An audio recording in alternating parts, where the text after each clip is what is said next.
un politólogo y también lingüista norteamericano, Noam Chomsky, que él habla de que existen armas silenciosas para guerras que parecen, ¿no?, pues, guerras que están solapadas, ¿no?, que parece que no estamos en guerra, pero que sí que estamos en guerra, y hay armas silenciosas para este tipo de guerras. Por cierto, que Noam Chomsky, pues es un hombre que estas reflexiones las ha hecho, pues es un pensador, un libre pensador, y además voy a decir que él, su ideología, pues es muy, quizás marxista, ¿no? Pero curiosamente tiene esa lucidez de pensamiento para describir qué tipo de estrategias de manipulación son las que se suelen ejercer cuando se está en el poder. Porque esto es curioso, ¿eh? Cuando se está en el poder se suelen ejercer estrategias de manipulación que suelen ser muy parecidas, las ejerza quien las ejerza. Os voy a contar que ayer tuve una pequeña entrevista. Me entrevistaron desde Radio María Argentina a propósito del fallecimiento de Quino, el creador de Mafalda, por el hecho de que yo, bueno, pues con cierta frecuencia he utilizado las viñetas de Mafalda, pues en los mensajes de las redes sociales, ¿no? Entonces, bueno, pues me entrevistaron desde Radio María Argentina, porque sabéis que Quino era argentino, y me preguntaban, bueno, pues cómo es eso que, o sea, me preguntaban el por qué. Bueno, sabéis que Quino, el creador de Mafalda, era un hombre de ideología socialista, y claro, entonces me preguntaban a ver cómo yo había utilizado, ¿no?, pues esas viñetas de Mafalda, que en principio pues tienen, pues bueno, pues una especie de rebeldía, Las viñetas de Mafalda parece que manifiestan a alguien que se rebela frente a las injusticias de este mundo. Y claro, yo les respondí en la entrevista, ¿no? Respondí que es que Mafalda supera a su creador, supera a Quino. Es decir, que cuando nosotros proclamamos que existen, ¿no?, existen pues unos valores y unos derechos, ¿no?, de respeto, de libertad, de fraternidad, de justicia, un derecho a la justicia, ¿no?, de los más débiles, un derecho a la justicia hacia todos los pueblos. Cuando proclamamos eso, no podemos proclamarlo como unos valores estratégicamente utilizados al servicio del poder, no, sino eso hay que creer de verdad en esos valores, no porque ahora me venga bien decirlos, porque como yo estoy en la oposición así se lo lanzo, no. Por ejemplo, aquí se hablaba de la objeción de conciencia como un derecho, ¿no?, pues progresista, pues cuando se utilizaba el derecho a la objeción de conciencia, pues para no ir a la mili. No, porque uno tiene derecho a la objeción de conciencia para decir no me pueden obligar a coger armas, porque una conciencia no puede ser violentada. Sí, de acuerdo. Ahora, lo que no puede ser es que cuando tú después llegas al poder, cuando tienes la sartén por el mango, entonces ya no reconozcas el derecho a la objeción de conciencia a los que no piensan como tú. Entonces, por ejemplo, no quieres permitir el derecho a la objeción de conciencia, por ejemplo, pues a un juez, a un secretario, no le permites el derecho a la objeción de conciencia cuando él dice: yo en conciencia no quiero celebrar un supuesto matrimonio gay. O a un médico que dice: yo no quiero realizar este aborto. Entonces a ellos no les permites el derecho a la objeción de conciencia, y tú para alcanzar el poder utilizaste esa estrategia, pero una vez que has llegado al poder ya no crees, o sea, derogas los principios que tú antes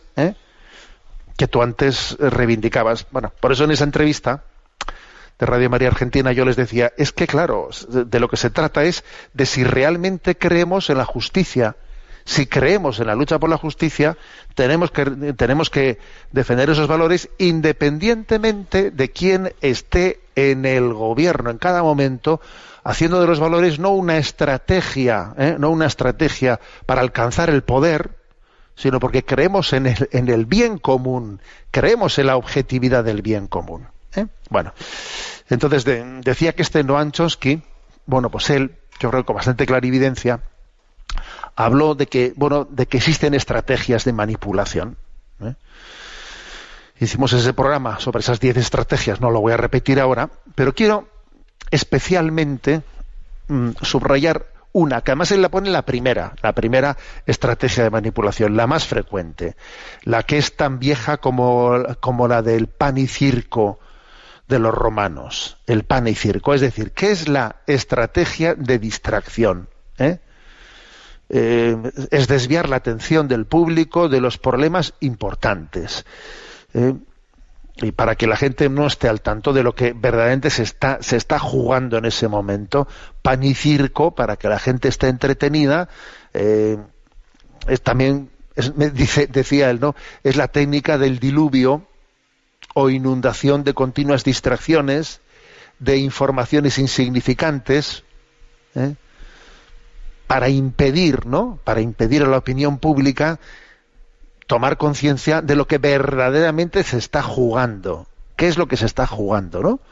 Por ejemplo, pues en los campos de cibernéticos, en los campos biológicos, en los campos de la economía, pues no distraemos. La estrategia de la inundación. Inundamos aquí con montones de cosas y distraemos la atención. Bueno, pues esta es una estrategia que podríamos decir que es la principal, mantener al público ocupado sin ningún tiempo para pensar. Esta es la clave. Bueno, pues vamos a poner unos cuantos ejemplos de cómo esto está aconteciendo, ¿no? Pues en esta misma semana, por ejemplo, tanto en España como a nivel internacional.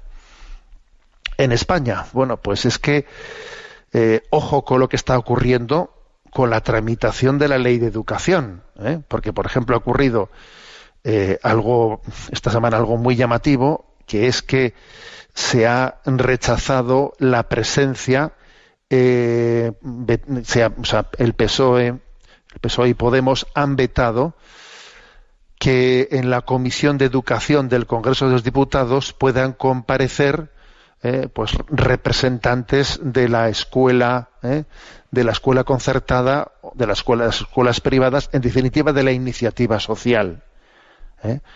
Conscientes de que todos estos sectores que representan a la educación de iniciativa social, pues no están en contra, están siendo muy críticos de cómo se está elaborando esa nueva ley educativa que está en ciernes, que está en camino, ¿no? Que le llaman la LOMLOE.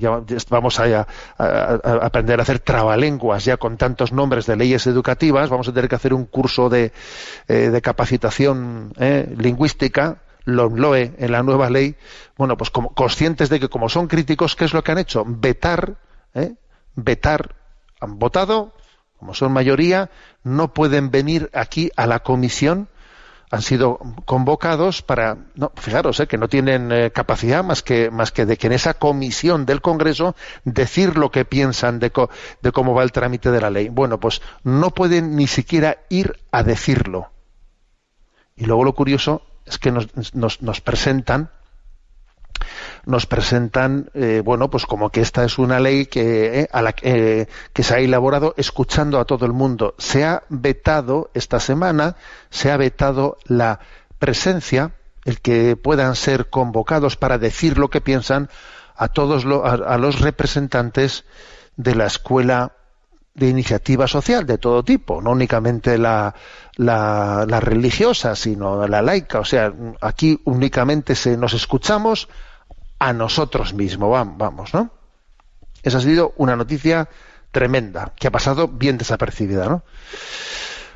Otra ha sido la manifestación de Irene Montero, ministra, que creo que le llaman de Igualdad, que hay que tener también, ¿no? Un ministerio que se llama de Igualdad, que ha anunciado pues la voluntad del gobierno de derogar la ley de aborto del 2015, para que las menores puedan interrumpir el embarazo sin la autorización y el conocimiento de sus padres. Bueno, o sea, también es otro anuncio tremendo, ¿eh? O sea, por si fuese poco, la ley de aborto que tenemos, en la que prácticamente se habla de derecho a abortar, pero dice, pero cuidado, pero claro, es que para tener un derecho hay que ser mayor de edad, ¿no? Bueno, pues vamos a cambiar eso. También, siendo menor de edad, se puede abortar sin la autorización ni el conocimiento de los padres, ¿no? Y encima, pues, a la hora de hacer tan anuncio, ha repetido la famosa frase tan manida: nuestros cuerpos son nuestros, nosotras decidimos, que es una frase absurda, absurda, decir nuestros cuerpos son nuestros, nosotras decidimos. Esa lógica de pensamiento cabría para decir, bueno, mi cuerpo es mío, que me quiten la matriz. Bueno, eso podrías decirlo, ¿no? Desde esa lógica.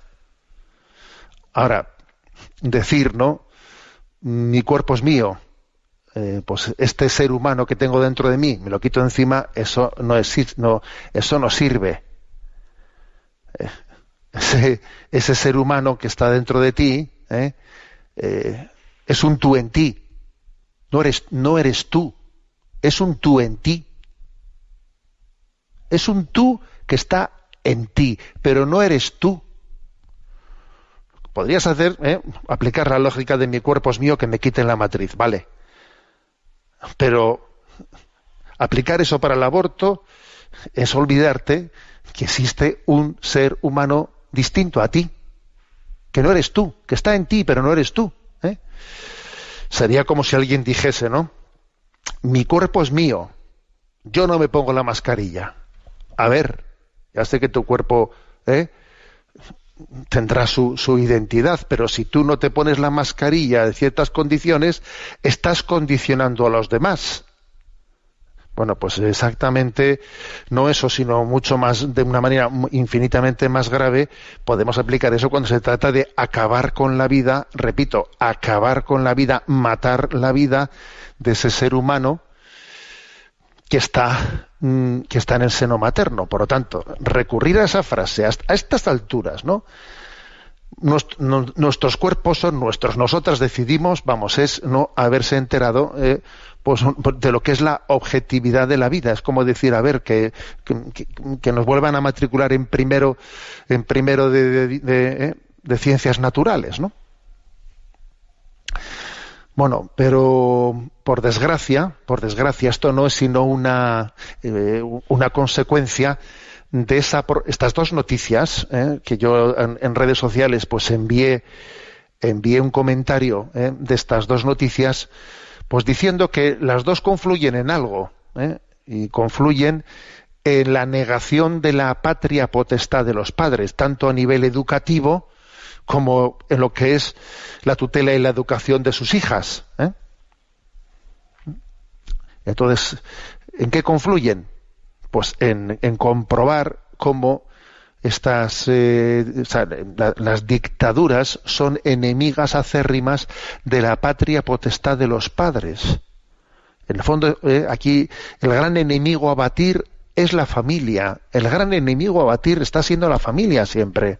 San Juan Pablo II decía, ¿no?, que en la familia y en la vida, en la batalla de la familia y de la vida, se juega el futuro de la humanidad. Entonces aquí lo que se pone en juego, lo que se cuestiona, es la patria potestad de los padres, tanto en la educación como en el tema del aborto. Ese es el tema, ese es el tema. Claro, que cuando la ministra Isabel Celaá pronunció en aquella rueda de prensa sobre el PIN parental, aquella famosa frase, la vamos a recordar, que la tengo aquí, la escuchamos y luego la comento. Forman parte de lo que significa ese derecho fundamental de la persona a ser educada. Hemos de recordar que el derecho fundamental que asiste a toda persona desde su nacimiento. Por tanto, no podemos pensar de ninguna de las maneras que los hijos pertenecen a los padres. Nos ha quedado claro. No podemos pensar de ninguna de las maneras que los hijos pertenecen a los padres. Por lo tanto, las adolescentes menores de edad podrán abortar sin que sus padres tengan que dar permiso ni siquiera estar enterados de nada, porque, por supuesto, de ninguna de las maneras podemos pensar que los hijos son de los padres, que ya nos encargaremos nosotros que sean nuestros. Dice el Estado, que quiere ir cercenando paso a paso la patria potestad de los padres. Entonces, a ver, esto es lo que acontece, esta semana, mientras que nos tienen distraídos con batallitas, de luchas de poder, de quién es el que manda aquí, que pues para poder dar las normas pertinentes sanitarias para luchar contra el COVID.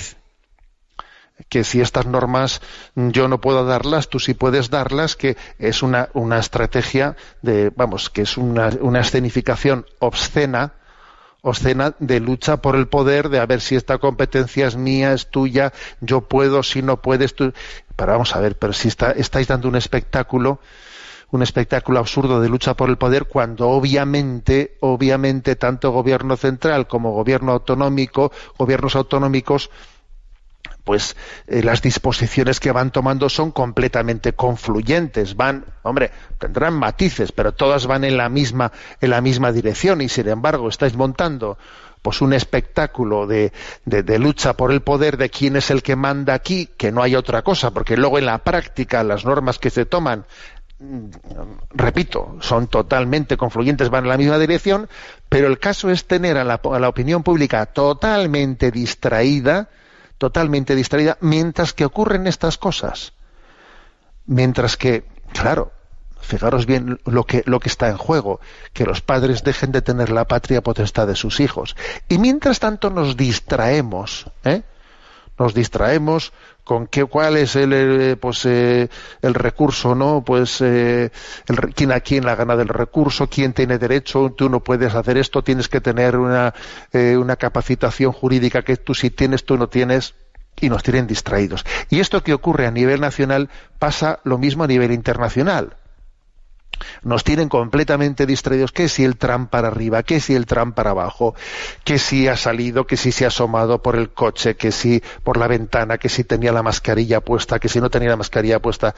Vamos, es un auténtico mareo de darle vueltas a la opinión pública, teniéndola entretenida en todo tipo de chismes con respecto a Trump y a las elecciones norteamericanas, mientras que en el mundo ocurren muchas cosas que están siendo silenciadas, terribles algunas de ellas, como por ejemplo el riesgo de un nuevo genocidio armenio, en ese nuevo conflicto bélico que se ha iniciado en Nagorno-Karabaj, en los que una vez más pues aquella presencia cristiana armenia está en riesgo de desaparecer, que ya a comienzos del siglo XX estuvo a punto de desaparecer, y Turquía realizó aquel gran genocidio armenio donde murieron millones de cristianos armenios ante el desconocimiento del mundo. Y estamos en este momento en otra situación en la que Turquía, fíjate tú,